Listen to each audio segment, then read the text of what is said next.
Hi, it's Mrs. Cox with the demonstration part of our Family Art Challenge. And this week we're going to take a line for a walk. So I'm going to show you a couple of ideas. One that you can do with any pen or pencil. I'm going to use a Sharpie marker, and one that you can do if you've got some coloured pencils, but I know not everybody will have, so you can just work with a dark colour. Now, there are two basic shapes you can use for taking your line for a walk. And the first rule is you cannot take the pen or pencil off the paper once you've started until you've finished. And that will be really annoying because all of us like to stop and have a look and get it better and maybe rub some stuff out. And this is to help you just get used to just going for it and having a go without being too critical of your artwork. So rule number one, the pen goes on the paper and it doesn't come off till you've finished, and you just keep going. And then you've got two choices. You can use straightish lines or curlyish lines. So let me show you what I mean.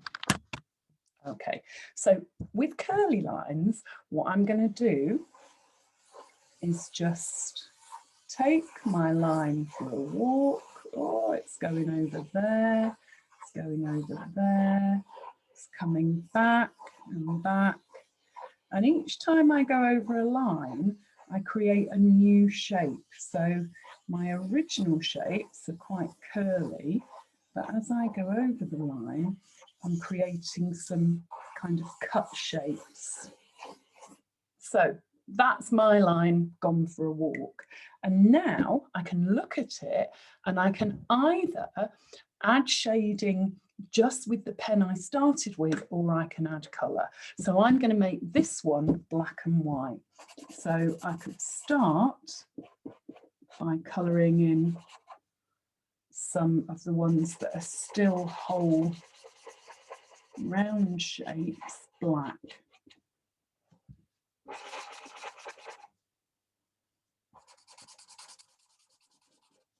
I'm just spreading them out around the pattern, and you can see already I've got something that looks a little bit different. And then I might think, oh, I'm going to add some dots.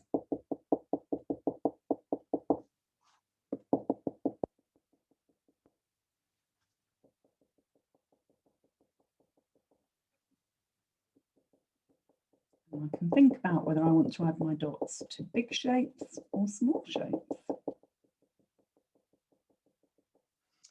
What else could I do? I could do some straight lines as well.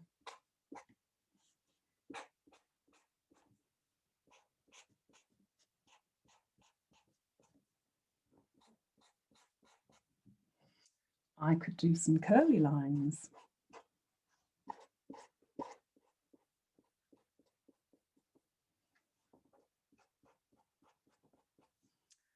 Do some dashes. So you can see I've got a very different design just using one colour and just having a play with the different marks that we've been looking at over the last few weeks within my lovely curly design that I've just done. And now I'm going to show you a different a way to do a straightish one. Okay, now there really aren't any rules for this. You can do what you like, but I'm going to do my shape around the edge, which is a rough rectangle, and then I'm going to divide it into lines, and then I'm going to come down and just make quite rough, not very neat, squarish shapes.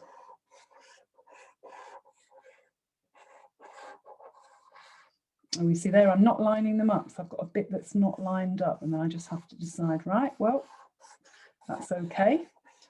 One bit's not lined up, and mostly it is lined up. But that's all right. And I could decide to just put... Okay, so I've done that. I could put some more little shapes in. And you can see I'm ending up with quite rough lines. So I've got some little shapes there. I've got no little shapes there or there. Is that okay? I think I'm going to put some more little shapes in.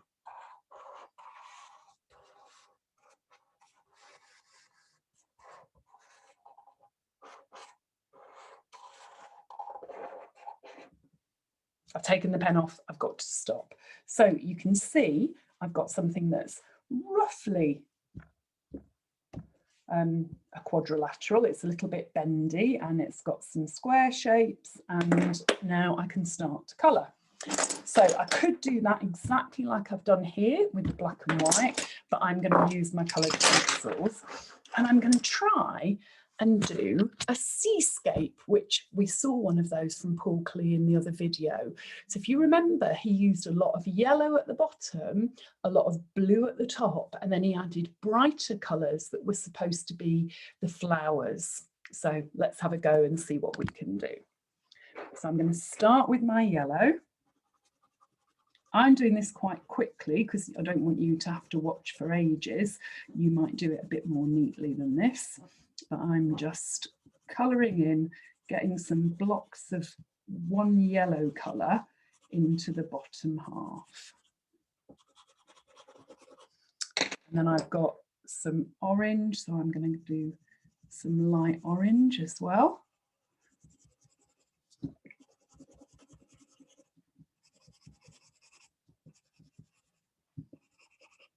Maybe put a bit more up there. And then I've got this colour, which is a kind of sandy colour,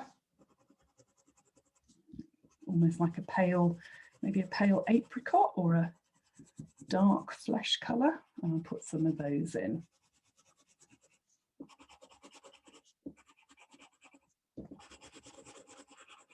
Okay, so I've got a yellowish bottom half, and now I want a bluish top half. And quite a lot of that I'm going to do pale blue, because I'm going to imagine that's the sky. And then I'm going to go some darker blue, which can be my sea.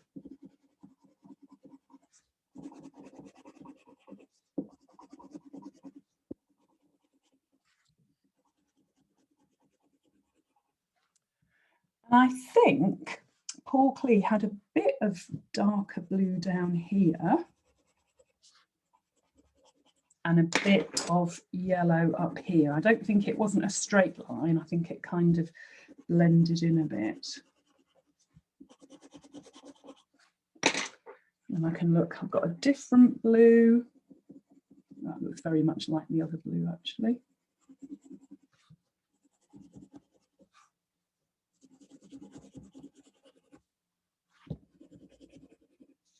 Okay, and then I need to decide what brighter colours I'm going to put in. So I'm going to have a nice block of red there, another one there.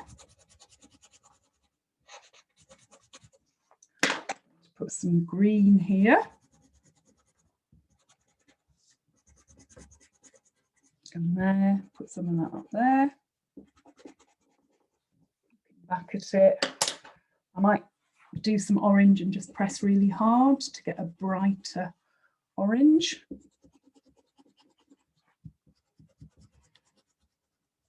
So you can see by pressing hard, I'll get a darker colour. By being light, I'll get a lighter colour. Let's have a few darker blue squares up here.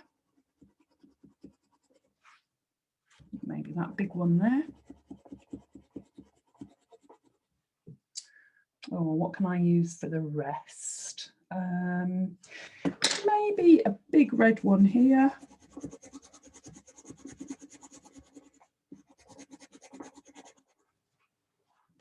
And some pale blue. I'm just kind of going on the side there and going even lighter than I've already used this blue. Okay, so that is my go at a Paul Klee type seaside picture, yellow at the bottom, blue at the top, little blocks of colouring, and I'm really happy with those for a first go at Paul Klee. So have a go, can't wait to see what you come up with, and send your results to your teachers, and we look forward to seeing them. Thank you very much.